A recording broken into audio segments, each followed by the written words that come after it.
السلام عليكم ورحمة الله وبركاته. الفطائر النهاردة عبقرية. حاجة كده، انسي اي طريقة فطير عملتيه قبل كده وهتجربي الطريقة دي وهتعجبك ان شاء الله، ومن حلاوتها هتدعيلي.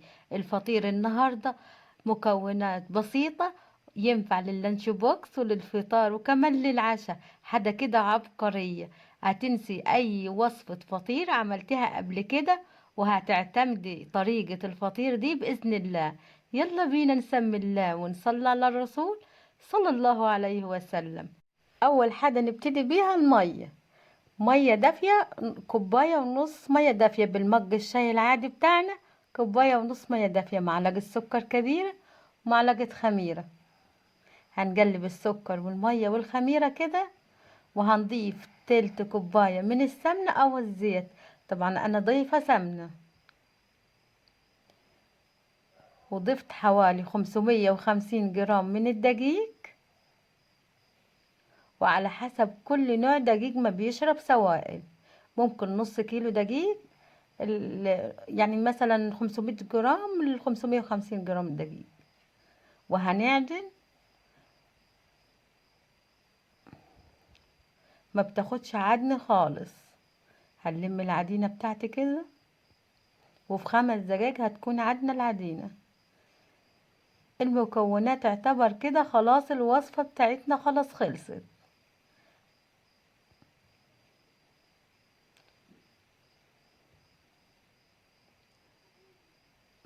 هنريح العجينة دي نص ساعة لحد ما حجمها كده يتضاعف معايا.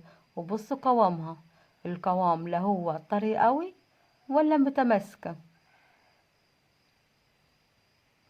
هنريحها نص ساعة في مكان دافي. هنغطيها كده،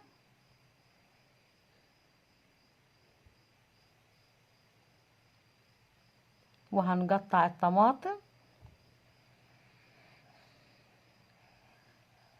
هنقطع الطماطم كده قطع صغيرة.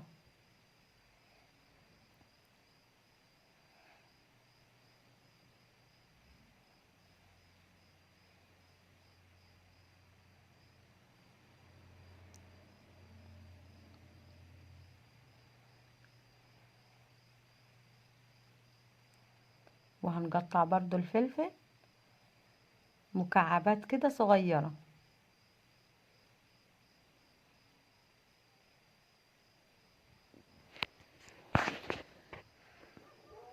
كده احنا جهزنا خلاص الخضار اللي هيتضاف على الفطير.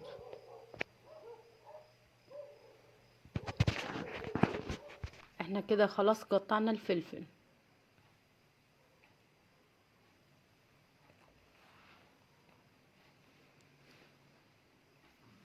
وكده بعد مرور 30 دقيقة العجينة بتاعتنا حجمها اتضاعف بالطريقة دي.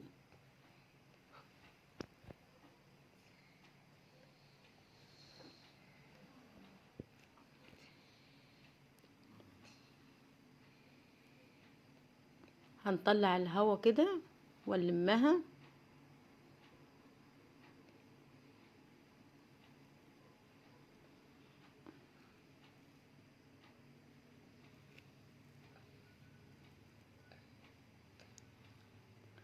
هنقطعها كده.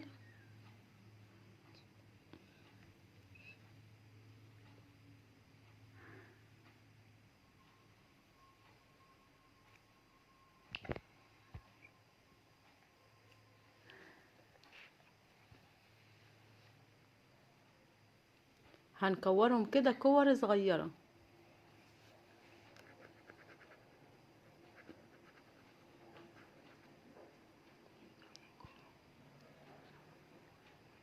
انا قطعتهم كده 6 قطع.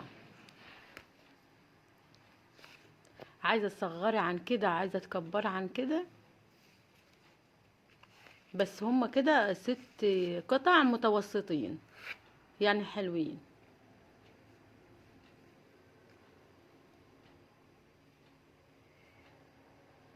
وبس كده هنجيب الصاج او الصينية، وهنكون دهنة ايدي من الزيت او السمنة، وهنفرد بيها الفطائر فردة بسيطة.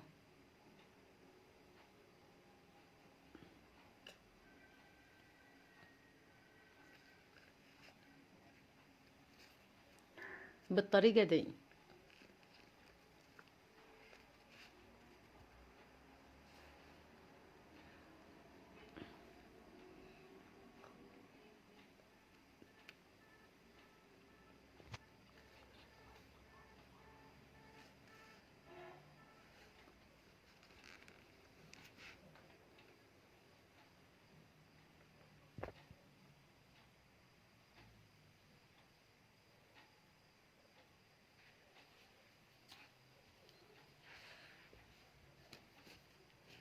ايدي دهنها من السمنة او الزيت، وهنفرد بيها الفطيرة.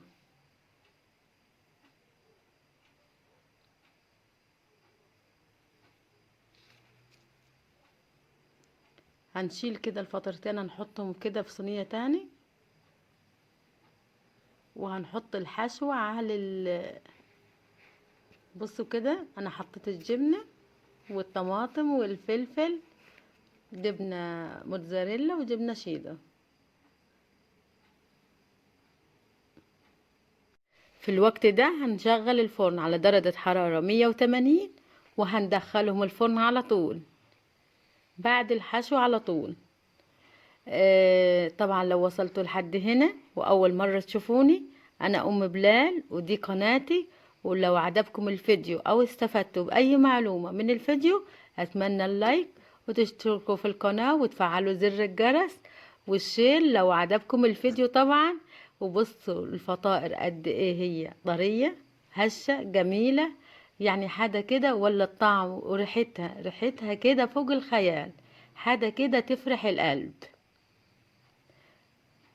الفطير بيتكلم كده عن نفسه، حاجة كده طرية خفيفة، وطعمها وريحتها حاجة كده تفرح القلب.